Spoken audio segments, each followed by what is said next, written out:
जय भीम, जय भारत, जय सशक्त भारत चैनल।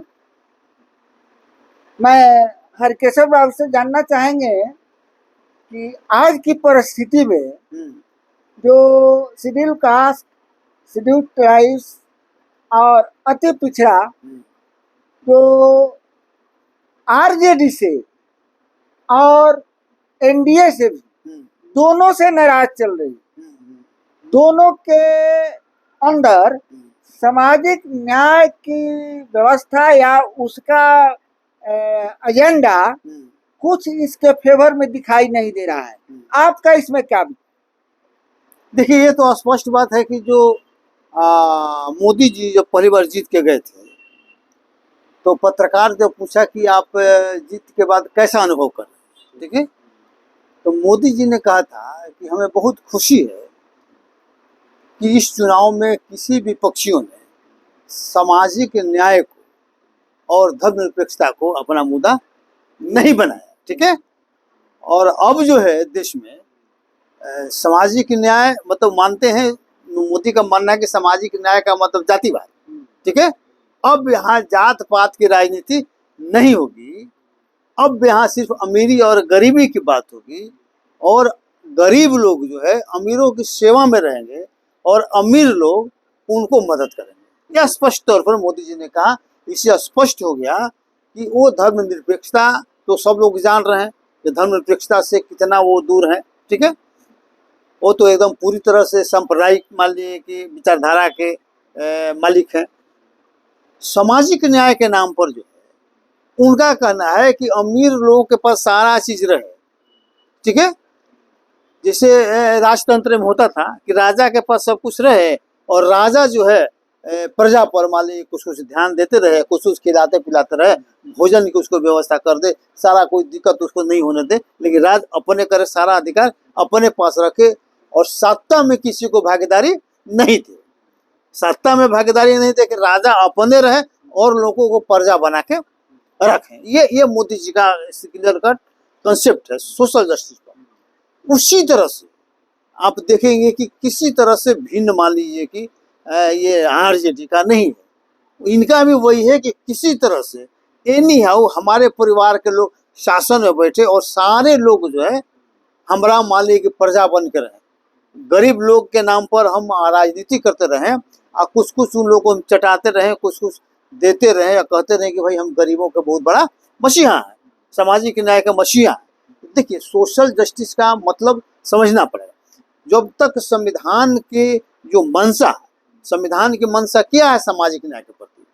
संविधान की मंशा ये है कि किसी भी वर्ग के साथ, किसी भी जाति के साथ, किसी भी संप्रदाय के साथ धर्म के आधार पर, जाति के आधार पर भेदभाव नहीं हो, ठीक है।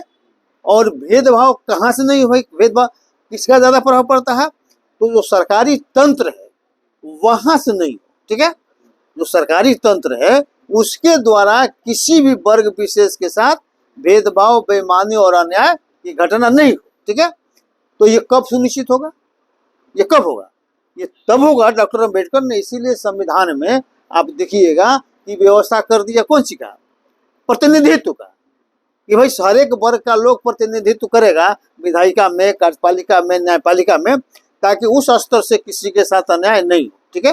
देखिए, इसमें जो है हाँ, बिहार में हाँ, देखा जाए तो 30 वर्षों से हाँ, यादव हाँ और कुर्मी का शासन है, का शासन है। कुर्मी और यादव कोयरी, हाँ, कुर्मी कोयरी एक दोनों तरफ, दोनों मिला के एक तरफ लव कुछ कर लीजिए, कुछ कहिएगा, हाँ, और इधर यादव, हाँ, माने बैकवर्ड में हाँ दो ही का शासन चल रहा है। 30 वर्षों से चल रहा है वो कुछ खास लोगों का, और 30 वर्षों में सामाजिक न्याय के प्रति इन लोगों को देखा जाए तो जाति का बंटवारा, भाई भाई में लड़ाने का काम, एक देखिए दलित महादलित कहाँ बनाया गया?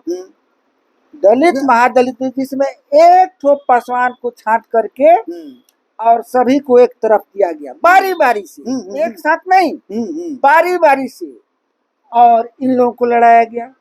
उसी तरह से अति पिछड़ा में भी इस तरह की बातें हुई। दो चार को कहा गया कि चलो तुमको पिछड़ा से अति पिछड़ा में लाते हैं, फिर दो चार जातियों को कहा गया चलो तो अति पिछड़ा से शेड्यूल कास्ट में लाते हैं। इस तरह से विभेद किया गया, तो समाज को तोड़ने का काम किया गया। सामाजिक न्याय के प्रति इन लोगों की अपना ज्यादा भी आस्था नहीं रहा। हाँ। और उसमें विभेद पैदा करना, अपना शासन कायम रखना, यही इनका नीति रही। हाँ, तो दोनों का, जैसे मान लो बीजेपी का वैसे इनका भी है। बीजेपी तो ऑल इंक्लूसिव पार्टी है, वो तो घोषित करती है ना, वो कहते हैं ना कि भले वो सांप्रदायिकता को छिपा करके आई हो, अपना एजेंडा में नहीं रखा दिखाने के लिए पब्लिक के, लेकिन यह सर्वविदित था जनता के बीच में सांप्रदायिक है, सांप्रदायिक है। हाँ। और अपना एजेंडा लागू करेगी और कह करके उसने लागू किया। और देखने में भी लगता है ना, मान लें कि बिहार में देखिए ना, एक को मुस्लिम को टिकट नहीं दिया। क्या मतलब है? मुस्लिम देश का नागरिक नहीं है, मुस्लिमों के साथ अत्याचार किया। अत्याचार के बीच नहीं, तो इसलिए ना, जब प्रतिनिधित्व नहीं रहेगा तो अत्याचार को कोई रोकेगा? अत्याचार तो होना ही है, जिसका प्रतिनिधित्व तो नहीं होगा। दोनों ही एक समान है। हाँ, तो इसीलिए समाज में जो है अति पिछड़ा वर्ग के लोग, शेड्यूल कास्ट, शेड्यूल ट्राइब्स के लोग दोनों से नाराज हैं।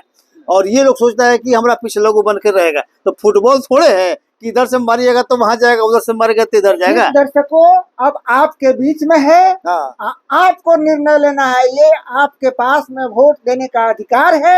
हर 5 वर्ष पर सरकार बदलने के आपका अधिकार है, और आपको इसे देख करके अपने निर्णय लेना है कि किस समाज के लिए किसका जरूरत है, कौन सी पार्टी रहे, कौन सा विचार रहे, कौन सा नियम कानून लगाने की आवश्यकता है। उस तरह से आप अपना घर से निकलिए, अपना वोट दीजिए और जिताइए अपने प्रतिनिधियों को। जय भीम, जय भारत, जय संघ। चलिए।